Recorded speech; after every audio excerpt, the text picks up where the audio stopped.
should you listen to your vet for dog training advice? What do you think? No. Always no? Or Well, are there exceptions? There may be exceptions. I think sometimes they can like dovetail together, but I wouldn't expect people to get veterinary advice from a dog trainer either. True. I don't think a lot of people would expect to ask a dog trainer for vet advice either, though. No, but I just feel like it'd be common to be like, if you were just like your casual like dog owner, to be like, go in the vet and be like, I'm having this problem. Like, what do you do about that? I don't know. They're a vet. They know stuff.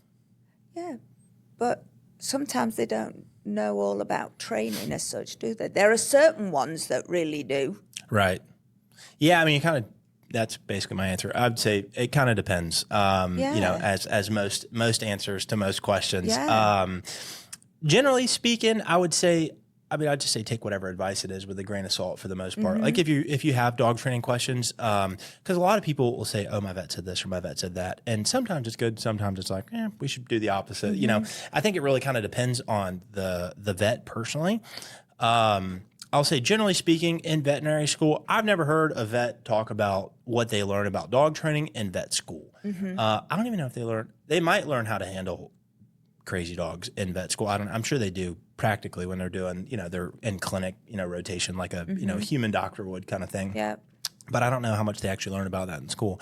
But and I could be off here, but I don't think they probably learn much about dog training in vet school because the whole thing's about learning how to do medicine for, I think, probably animals more generally rather than just dogs, Yeah. So, yeah, I would say take it with a grain of salt. Now, there are some vets who are dog people through and through, and they've had a lot of dogs. They've trained a lot of dogs. Yeah. There's a lot of vets who are even like hobby trainers on the side for their own dogs and stuff like that. And so I'd say with those, yeah, maybe. I'd just say kind of take it with a grain of salt, though. This kind of was spawned, though, because this happens to me a lot over time, but recently I had somebody tell me something their vet said, and I can't remember exactly what it was. I can't remember if it was good or bad, but it just made me think about this as like a topic. I would say generally speaking, though, it just kind of depends. I think it also depends on what behavior you're asking them about. Right.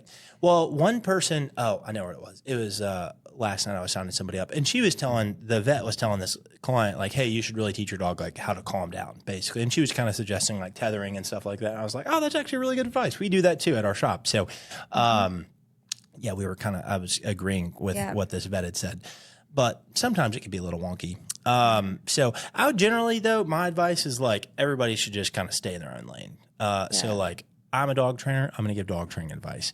Vets should give vet advice. Nutritionists and food people should give food advice. Now, I think there can be some crossing there, a little bit. Like, I know a little bit about food, not a lot, but I know a little bit about food. I'm not really going to advise people on what to do with their dogs with their food. I'll tell you my own personal experience with dog food and what I've done with my dogs. Generally not going to give vet advice unless it's very, very, very rudimentary. Yeah. Is that the right word? Rudimentary? Basic? Yeah. Unless I'm giving like very, very basic advice, I'm not going to give any vet advice out. Yeah. And likewise, I don't know if the vet should give out. Vets also don't learn a ton about dog food in school either.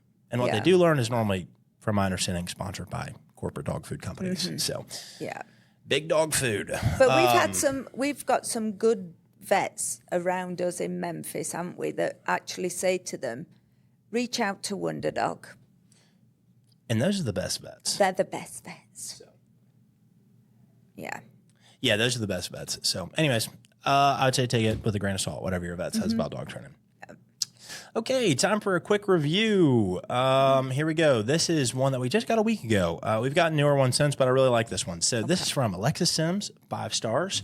Our trainers have been crushing it with the reviews, by the way. Been asking them to really focus on getting reviews. I mean, we always do that. But I've been saying, hey, let's really try to get some. I'm trying to get us to 400 and then 500 reviews. It's like the big goal. I think we're doing something fun at like 350 and then 400 and then 500. So anyways, whatever. But I've been asking them to ask for pictures to go with the reviews too. And like on Google. Anyways, they've been doing a great job of that. But Yeah. And so anyways, so this is a 5-star review. It says, Wonder Dog is an incredible training organization that develops a program for every dog, regardless of their needs. I have personal experience with Wonder Dog Academy as both my babies attended. She has 2 dogs. Despite having completely different personalities and some different needs, they both graduated with the same high quality training. Our trainers were Jesse and Gordon. They were attentive, patient, and offered lifelong advice / suggestions that would serve us well throughout our lives. The staff during drop-off hours, as well as Kalisa, were also fantastic. Kalisa's smile and personality is so contagious and required when trusting strangers probably care for your babies. There aren't enough thank yous to describe my appreciation and gratitude as a fur mom. My babies have both moved to off-leash walks and have not had an altercation since completing the training. That's kind of one of the things that she called us about. Normally, we don't fix in-house like aggression. This was like a specific case for a specific reason. So normally we don't fix that. But if you are dealing with that, call me. Let's see what we can do for you. My babies have both moved off. Oh, sorry, I read that. Highly recommend. Don't hesitate. Corey is very understanding and willing to hear and work through any concerns. It's the best investment I've ever made for their and my own health and well-being. Whoop, whoop. Put that on a t-shirt, folks. So Fantastic. if you were on the fence, Alexis is saying you should not be and you should buy training. So Our trainers are excellent. yeah, I agree. Couldn't agree more. Yeah. Some would say the best. Yep. They meet you where you are. They encourage and support and talk to you like a human being. That's a fact.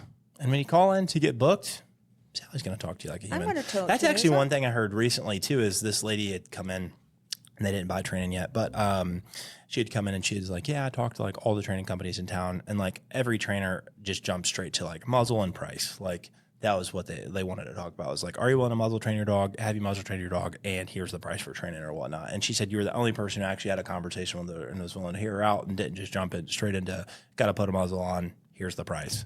Buy training. Give me your credit card.